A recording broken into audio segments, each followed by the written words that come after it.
On this week's Digital Marketing News, new ways to measure from Facebook and Google, YouTube's going to make it harder to skip ads, and what you don't know about Gen Z's online habits might shock you.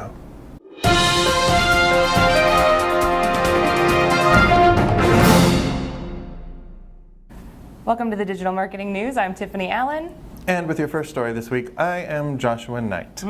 Did you find that introduction particularly relevant? Sure I did. Well, that is something that has been historically hard to quantify, whether something is relevant or not.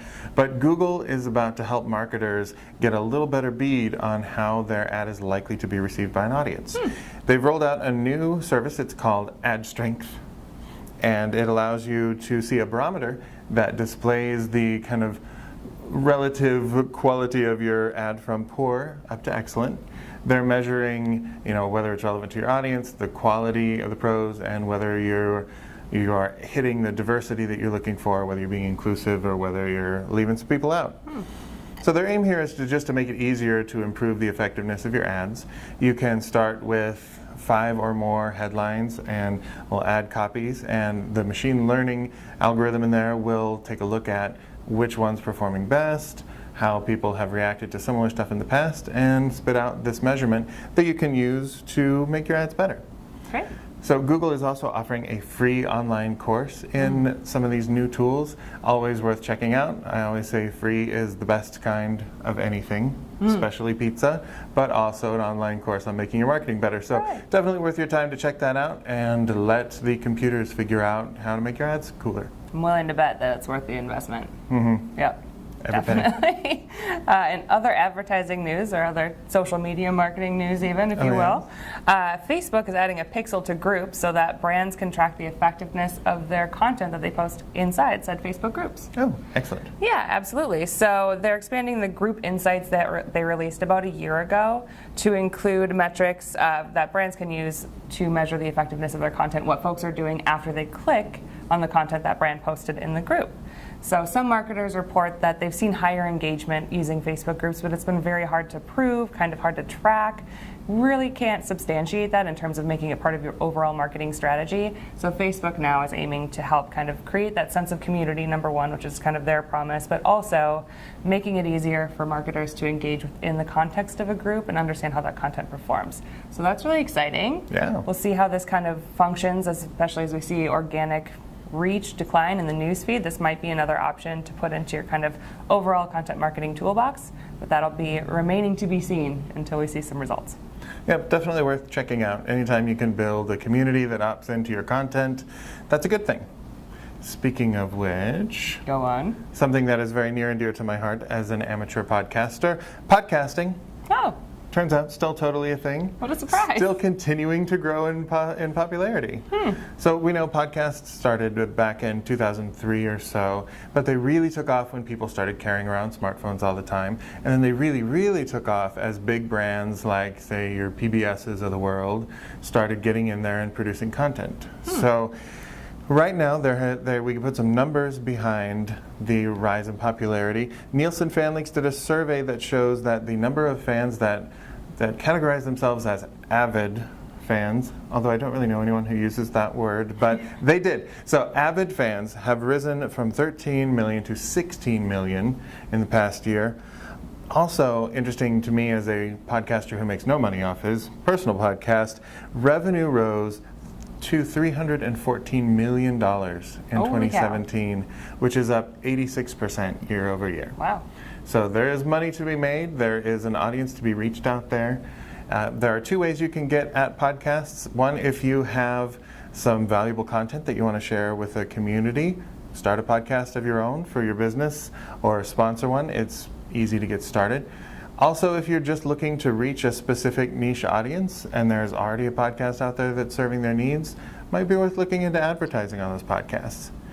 Now, the only element of this that still needs a little bit of work is the measurement side. So when you get in there, it's just good to know it's a little bit hard to measure exactly how many people are listening for how long, but great strides are being made, and I think it's high time to get in there. Absolutely. As with any developing platform, there's always changes to be made to the metrics to make it more effective, but it's a good start. I think so too. Absolutely. So my last story if you're watching this on YouTube, this might be near and dear to your heart. Pretty soon, those ads you see kind of pre-roll on YouTube videos are going to be a little bit hard to skip. Yeah. So in a video titled, "Want to Earn More Money from Ad Revenue?" on the official YouTube's Creator Inside channel, basically is advocating for non-skippable ads, and they've also made those non-skippable ads available for all creators on YouTube that are able to monetize their content. Wow. So instead of the true view ads where you see kind of 5 seconds of a video, then you can hit the skip button and get on with your life, you might start seeing more of these non-skippable 15 to 20 second ads. So what does that mean for marketers? What does it mean for marketers? It means you have 15 to 20 seconds to really, loop that audience into your content, make good content that doesn't make people burn with rage because they can't skip it for 15 seconds. And also check this out as an opportunity to get your message across in a quick and concise way to an audience that, good, bad, or otherwise, is sort of there for the long haul. You know what I think instead they should opt for? Now stay with me on this. 30-second long commercials that are presented in blocks, interspersed at regular intervals throughout the content. Now, and stay with me. Instead of watching it on a phone or a laptop, you would have a dedicated screen, like a vision of some kind of thing that you would only watch shows on, right? That could never work.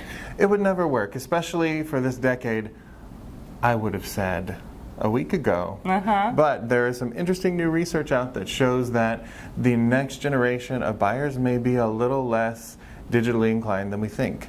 So this was a survey of over 22,000 college students aged 17 to 23. These are the Gen Z folks who are just about to take over the world from the millennials and me. I'm a zennial, so I'm kind of in the middle, possibly a perennial. Anyway. They surveyed them on their use of smartphones and devices, how they consume media, and there were some pretty surprising results. For starters, only 22% of them said that they use their smartphones to make purchases. What? Yeah, that's huge. And, okay, 60% of them prefer to make their purchases on a desktop computer. A what? Well, it's a big machine that sits on top of a desk, for example. Fair enough. Fair point. I found it interesting that 77% preferred reading books, actual paper books, to ebooks. I think that's interesting because you can hold a whole library of books in your little phone versus an actual library in your home. So it turns out that, as we were grumpily saying, well, back in my day, we liked the feel of a book, to millennials, the Gen Zers were hearing it.